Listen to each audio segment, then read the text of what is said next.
नमस्कार। आपका स्वागत है मित्रों। एक समय की बात है, ब्रह्मांड की उत्पत्ति के पश्चात भगवान विष्णु और ब्रह्मदेव आमने सामने आ गए। तब ब्रह्मदेव भगवान विष्णु से कहने लगे, हे देव, आप कौन हैं?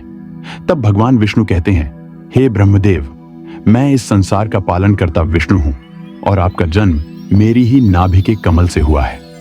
मैंने ही आपको सृष्टि के निर्माण का कार्य सौंपा है। यह सुनकर ब्रह्मदेव को बड़ा क्रोध आ गया। वे कहने लगे, हे देव, इस सृष्टि की रचना तो मैंने ही की है।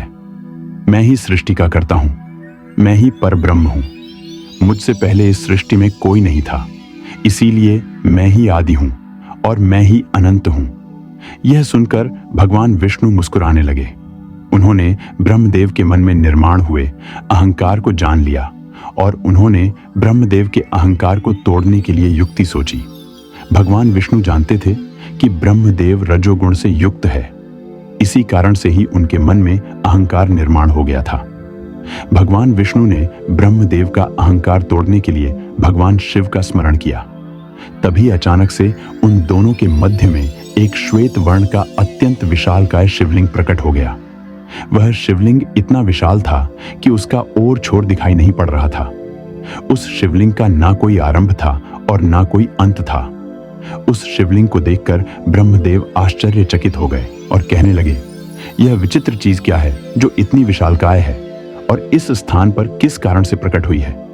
इतना कहते ही भगवान शिव उस स्थान पर प्रकट हुए।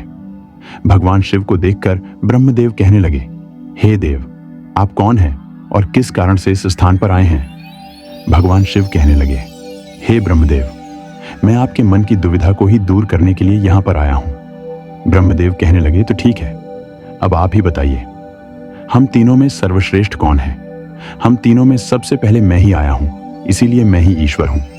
भगवान शिव कहने लगे, हे ब्रह्मदेव, आप श्रेष्ठ हैं या भगवान विष्णु श्रेष्ठ हैं? इसका प्रमाण अभी मिल जाएगा। आपके सामने यह जो शिवलिंग है, इसकी ओर छोर का जो सबसे पहले पता लगाएगा वही सर्वश्रेष्ठ कहलाएगा। हे ब्रह्मा, आप ऊपर की ओर जाइए और भगवान विष्णु नीचे की ओर जाएंगे। जो सबसे पहले इस शिवलिंग की ओर छोर का पता लगाकर लौट आएगा वही दोनों में श्रेष्ठ हो जाएगा। यह सुनते ही ब्रह्मदेव को बड़ा गर्व हो गया और उन्होंने उस शर्त को स्वीकार कर लिया। भगवान विष्णु और शिव मन ही मन मुस्कुराने लगे। ब्रह्मदेव तीव्र गति से ऊपर की ओर जाने लगे और भगवान विष्णु नीचे की ओर निकल गए। कुछ दूर तक जाने के बाद भगवान विष्णु को शिवलिंग का अंत पता नहीं चला और वे शीघ्रता से लौटकर वापस आ गए। किंतु ब्रह्मदेव अहंकार से ऊपर की ओर जाने लगे, लेकिन उन्हें शिवलिंग का अंत कहीं पर भी दिखाई नहीं पड़ा। ब्रह्मा जी बहुत देर तक ऊपर की ओर जाने लगे और थक कर बीच में हो रुक गए और सोचने लगे, यह कैसा विचित्र शिवलिंग है। इसका ना तो कोई ओर है और ना कोई छोर है। तभी अचानक से केतकी का एक पुष्प शिवलिंग के मस्तक से नीचे गिरने लगा, जिसे ब्रह्मा जी ने धारण कर लिया। उस पुष्प को लेकर वे बहुत प्रसन्न हुए और उसे लेकर लौट कर आ गए।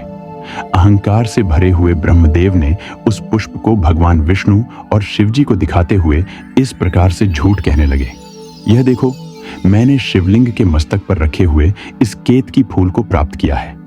आप दोनों के चित्त की शांति के लिए और मेरे कार्य को सिद्ध करने के लिए मैं पहचान के रूप में इस पुष्प को लेकर आया हूं। ब्रह्मा जी के उस वचन को सुनकर भगवान विष्णु ने केतकी के पुष्प की ओर देखकर कहा, हे ब्रह्मदेव, इसका साक्षी कौन है जो यह बताएगा कि आपने शिवलिंग का अंत देख है? इस विवाद को सुलझाने के लिए सत्यवादी, बुद्धिमान, पवित्र और निष्पक्ष व्यक्ति को ही साक्षी बनाया जा सकता है। ब्रह्मा जी बोले, इस समय पर इस बात की साक्ष्य देने के लिए कौन आएगा? जो बात सत्य है उसकी साक्ष्य तो यह केतकी का फूल ही बताएगा। इतना कहकर ब्रह्मा जी ने केतकी के फूल को साक्ष्य देने के लिए विवश किया। तब उस केतकी के फूल ने भगवान विष्णु से झूठ कहा, हे भगवान विष्णु, यह बात सत्य है कि ब्रह्मदेव मुझे शिवलिंग के मस्तक पर से उठाकर लाए हैं। हे प्रभु, आपको किसी प्रकार का संदेह नहीं करना चाहिए। ब्रह्मा जी इस शिवलिंग के पार गए हैं, यह मेरा कथन बिल्कुल सत्य है। केतकी के ऐसे झूठे वचन सुनकर भगवान विष्णु मन ही मन मुस्कुराने लगे और कहने लगे, हे ब्रह्मदेव, मेरे लिए तो स्वयं महादेव ही प्रमाण है। वे ही साक्षात शिवलिंग हैं। वे ही अब सत्य बताएंगे। यदि वे कह देंगे कि ब्रह्मदेव ने शिवलिंग के अंत का पता लगा लिया है तो मैं मान लूंगा। ब्रह्मदेव और उस केतकी के फूल के ऐसे दुष्ट व्यवहार से भगवान शिव अत्यंत क्रोधित होकर कहने लगे, हे असत्य बोलने वाले केतकी के पुष्प, तुमने झूठ बोला है। मेरे मस्तक से गिरने के बाद ब्रह्मा ने तुम्हें बीच में ही प्राप्त किया है। तुमने स्थान पर झूठ बोला है, इसीलिए आज से मैं तुम्हारा त्याग करता हूं। आज के बाद कभी मुझ पर केतकी का फूल चढ़ाया नहीं जाएगा।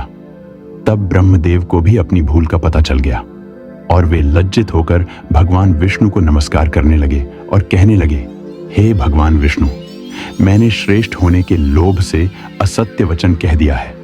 कृपया मुझे क्षमा कीजिए।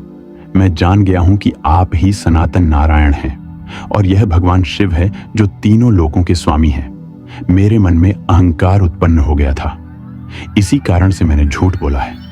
तो दोस्तों, इस प्रकार से भगवान शिव ने ब्रह्मदेव का घमंड तोड़ दिया और उसी दिन से केतकी का फूल भगवान शिव पर चढ़ाया नहीं जाता है। यह कथा आपको कैसी लगी?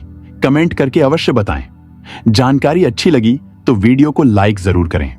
कमेंट में हर हर महादेव और जय श्री हरि विष्णु अवश्य लिखें। साथ ही चैनल को सब्सक्राइब करें। आप सभी का धन्यवाद।